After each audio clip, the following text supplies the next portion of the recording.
Thinking of investing, working, or starting a business in the cannabis industry? We've got you covered right here on Plant Problems. Hosted by Tony Frischknecht, Plant Problems takes a different approach to cannabis than what you're seeing and hearing from the mainstream media. Come along with Tony and be in the know about how to invest, work, or start a cannabis business. Let's get the show started with your host, Tony Frischknecht.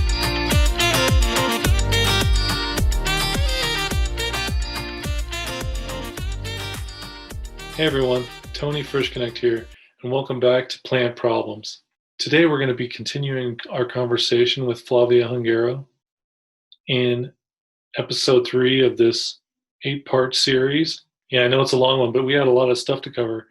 This week's episode, we're going to be talking about the importance of your business lease or your building lease. So here is that episode. Out of the 3, where has most of your focus been? In Berkeley?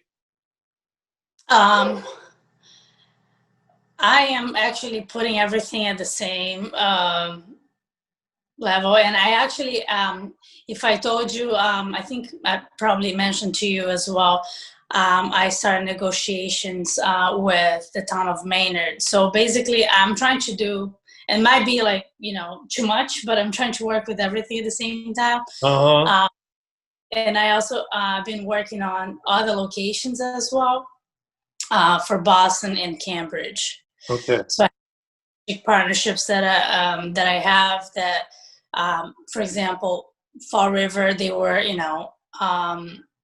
ahead of the game. Taunton's been taking a little while to finalize the licensing. Okay. There and so Boston and Cambridge, they have other restrictions besides, the other locations that I've been working with so far. But those are also very, it's a bigger market. If you think about, whoever doesn't know Massachusetts, once you say Boston, or Cambridge, everybody knows, but most likely nobody will know about Fall River or Taunton.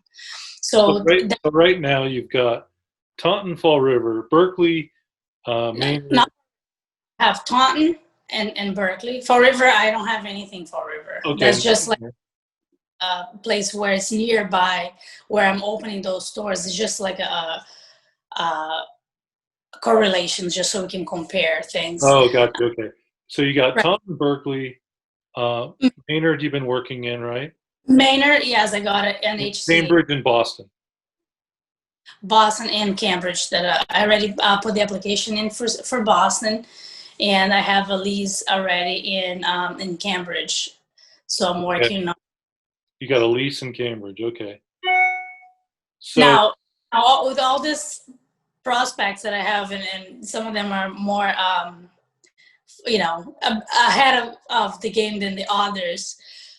It hasn't been, it has actually been very challenging to find, those locations. So it's not like you think, okay, I'm going to open a cannabis business and, all those opportunities come to you. That's, how it usually doesn't really work. But, for example, Maynard, I did a lot of work, like talking to business owners around to really introduce myself and show my ideas. Mm-hmm. Which is extremely important. It's extremely important. Right. So, I want to reiterate that for the listeners out there, because that gives you an idea of how friendly these people are towards cannabis, and if they're going to help lift you up in the community, or they're going to become a problem, right? Mm-hmm. Yes. Yeah, that could be a deal breaker, definitely, because if they're not happy with what you're proposing and they've been in that community for a while, of course they're going to have a bigger voice, a louder voice than you. Exactly. And you're this outsider coming in with this quasi-legal business, and so they, opening yourself up to them so they know that you're a real person and you're not a criminal is a big deal. Right. And most of the times also you got to think about, even though I'm not from that specific city or town, I'm still a local owner, if you think that way, because I'm coming from another state or I don't have any funding coming from another state, that, as soon as we start making money, the money is going to get out of Massachusetts and go back to Colorado or California. Money's, that's the idea. Like it's a startup company, and we're going to have different goals than, other companies that are coming from out of state, because we're from here. We want to make sure that we put our efforts in improving our community, not just by, following the regulations, but because we're really from here and we want to see, the community doing better. Absolutely. And you'll find these smaller communities too, even if you're part of the state, sometimes they're like, well, you're not in our town, we don't know you. That can become a little bit contingent at times if you come into their community. For one, you've just spent a lot of money signing a lease in that area, and now all of a sudden you're not wanted. Game over. Right. And it happens. I've seen it happen. It's happened to me on certain occasions. So, okay. So where do you have leases in right now that negotiated, that you have agreements? So I have Berkeley, Taunton, which, some of those places I have either a lease with an option to purchase. Yeah, okay. Just a Can lease. you explain for some of those people that might not understand what a lease option is? Sure. So, if you don't have the funding to purchase the building, right, then some owners would be willing to make an agreement with you where you start paying for a certain amount of money per month as any rental property. However, you do have an option to purchase that property after. They can either give you a certain amount of time that you have to purchase it, or they might just leave it as, open as well. So, and, most of the cases, if you go look for funding and you go for, to talk to somebody, they would rather lend you money if you're purchasing the building, because that might make more sense than just putting money into a rental property that you never see that money coming back. So I've talked to a few people now that they say, if you're looking for the funding, I'll be able to give you more money just because you have that option to purchase than just, for example, in Berkeley, where I just have a lease agreement. But, those are things that it might be like, especially if you're investing so much money in a certain project. For example, the Taunton location, I've had an agreement with the owner where he built up the building up to it's like a shell, and then I have to do the inside build out. And then I can either pay him per month for ever, or the building, and that's the plan, to purchase it once I start making some money, once the store is open. Okay. I know I'm asking you a lot of questions here, but it's given me your better idea of where you're sitting. So you've got a lease option basically with Taunton.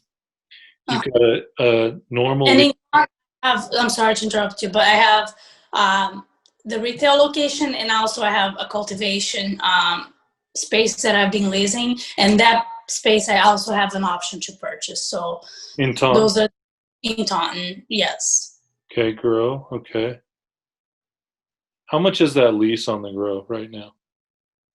It's about $5,000 a month. And yes, and I have part of the building.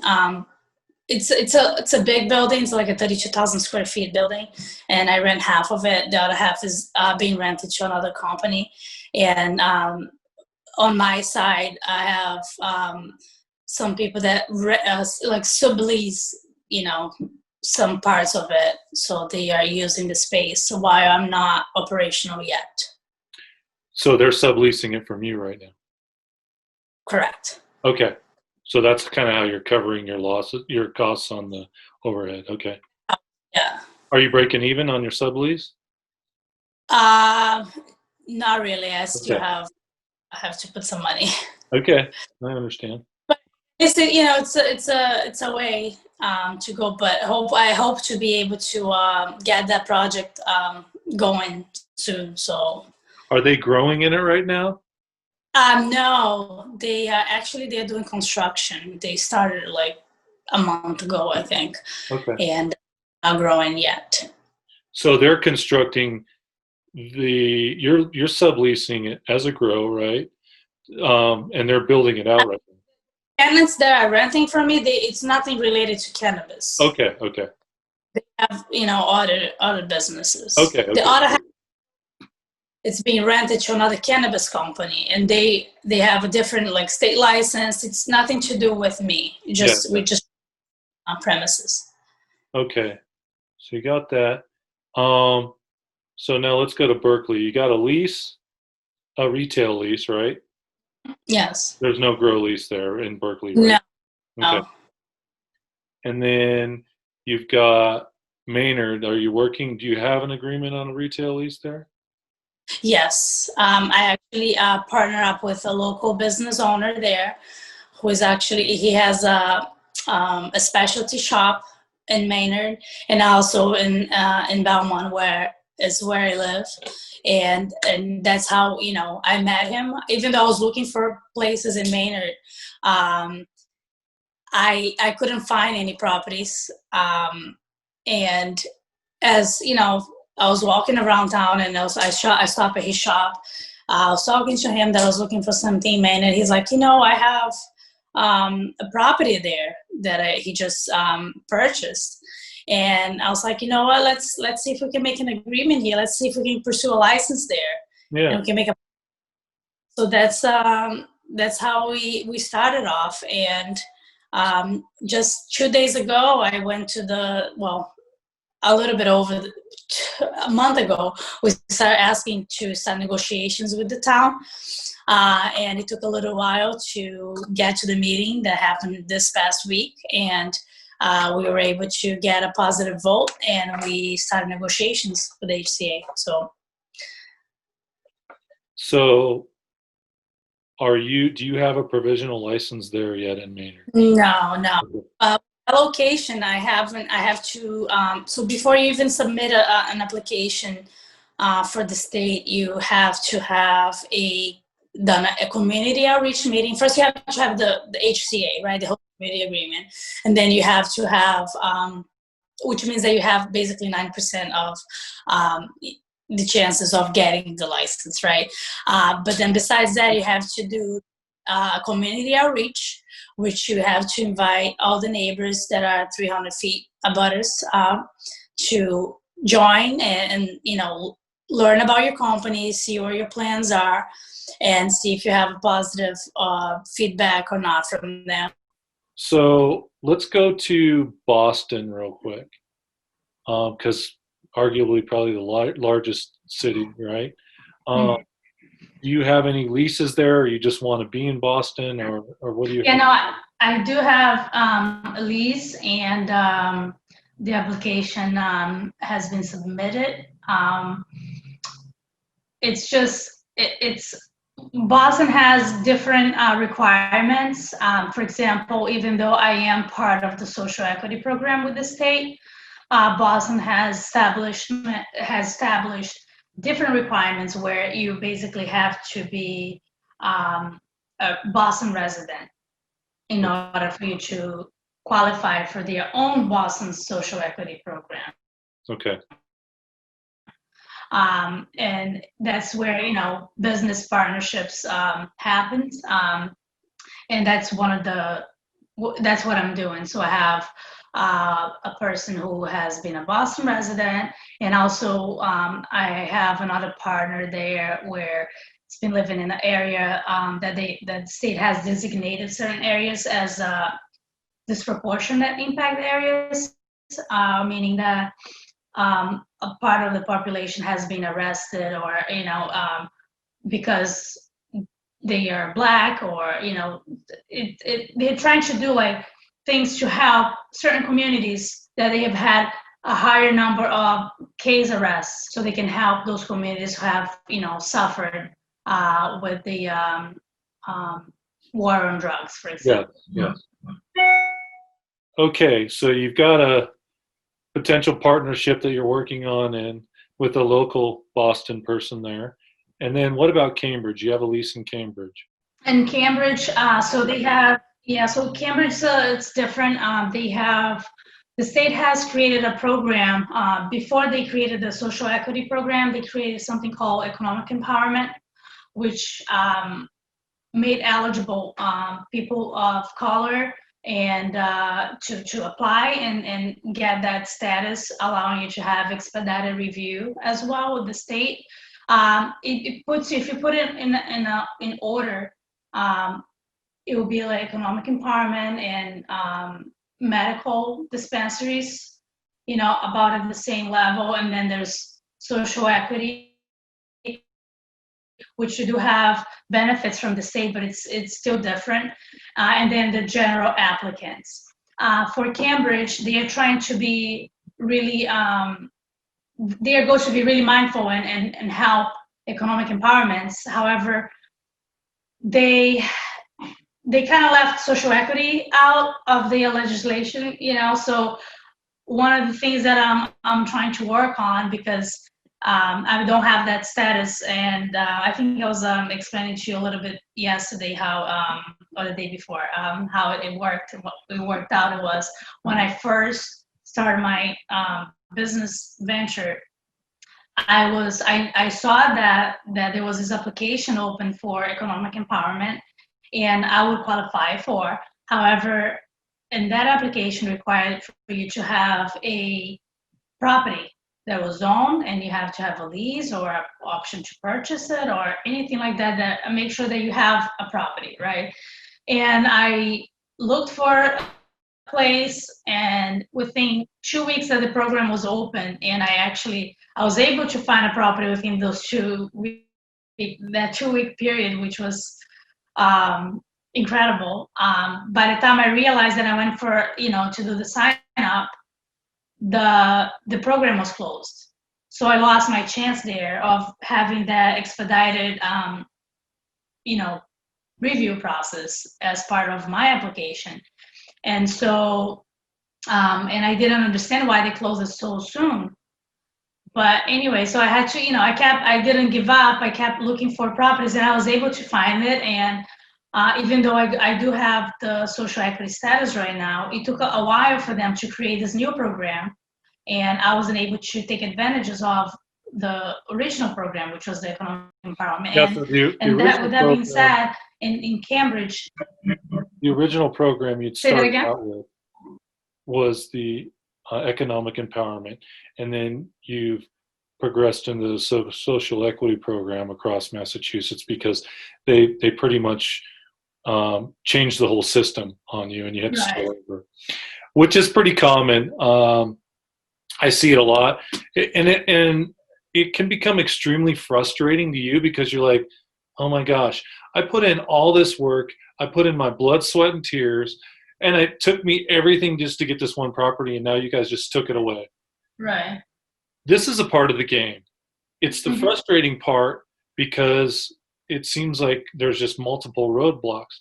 However, you have to change gears, because if you're not able to adjust and say, well, I failed, I got to go this other route, you're not going to make it in cannabis. Right.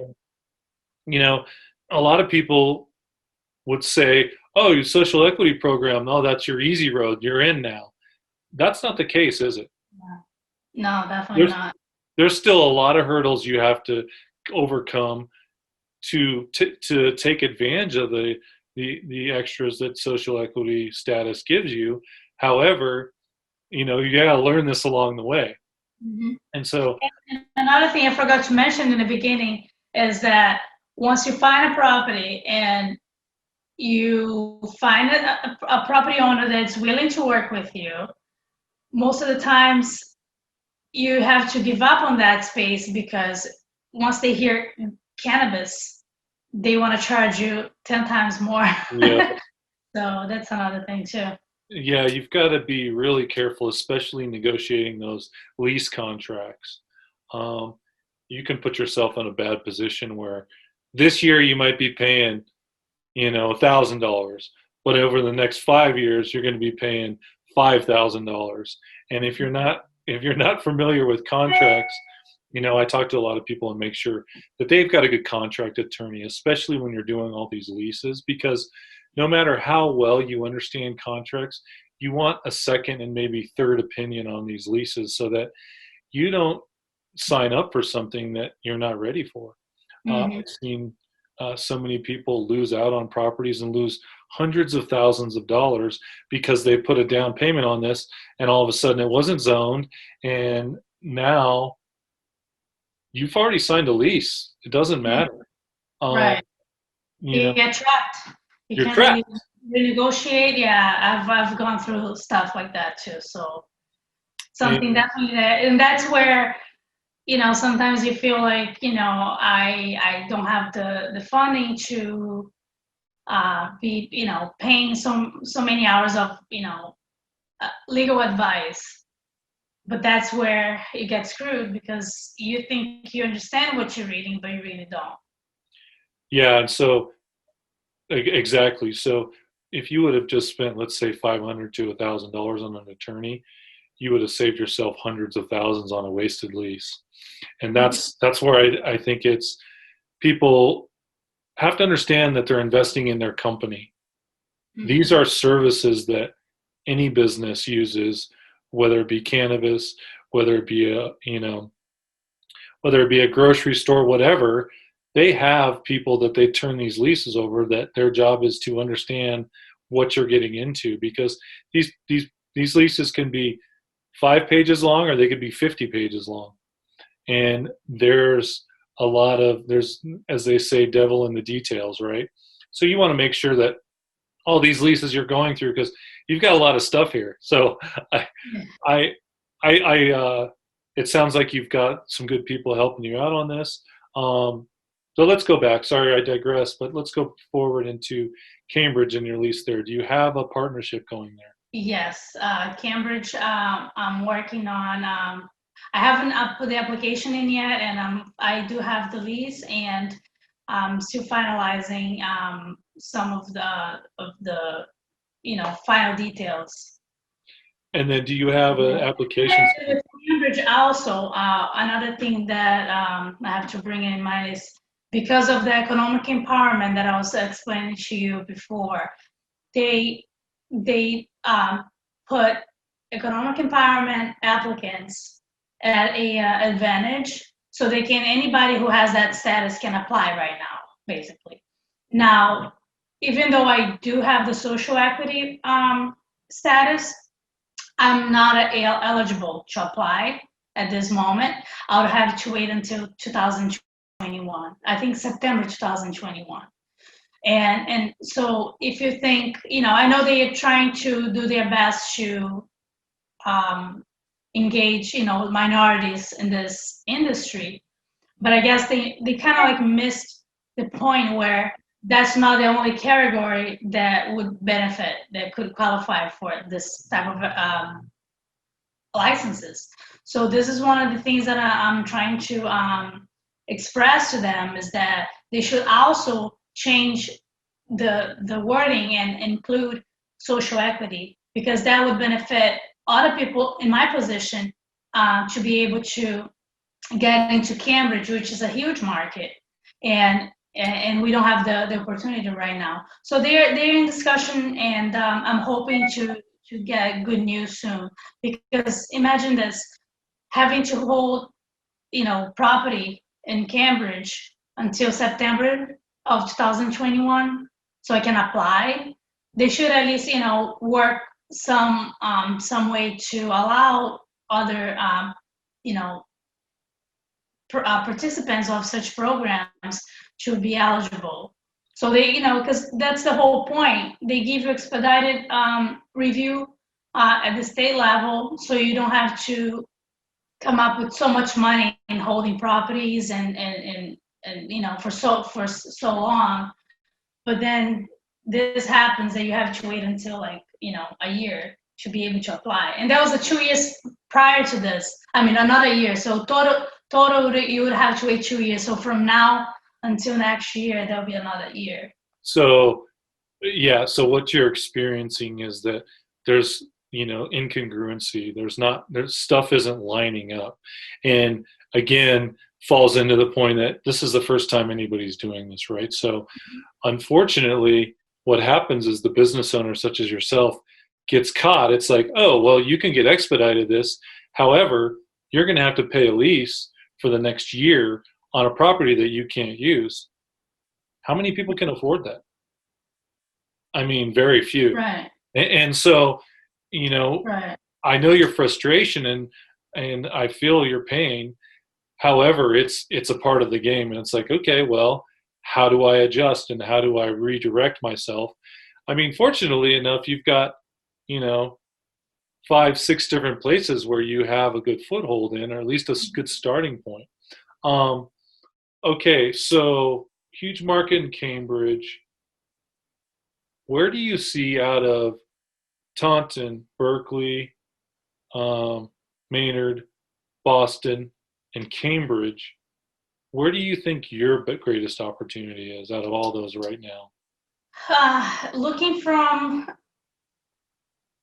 timing, like if I think about timing right now, Yeah.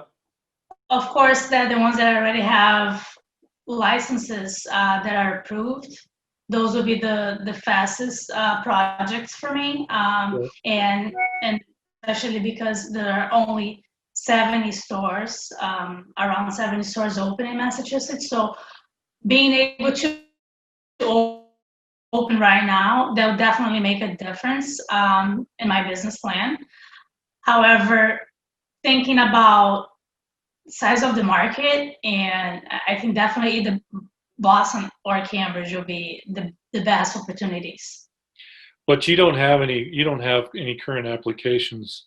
You've got a submitted one in Boston. That's kind of a long road, right, to get that done. Yeah, so it will be a little bit longer, but it's not as long as, for example, Cambridge.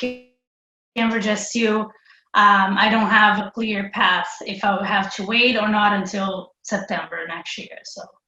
Okay. But Boston will be great. Right now they only have one store open in Boston, and they have other companies in the process. So. And it'll be at least a year. Yeah. Everybody, sorry I got to cut us off. It's time to go for now, but please come join us next week as we find out from Flavia what her greatest opportunities are in her state of Massachusetts. I look forward to sharing that with you, and I'll see you guys next week.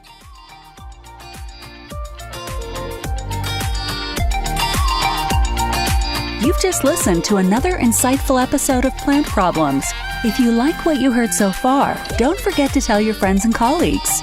For additional resources or to leave a review, head over to plantproblem.com. Join us again next week on Plant Problems with Tony Frischknecht. We look forward to having conversations with you as we go along this journey.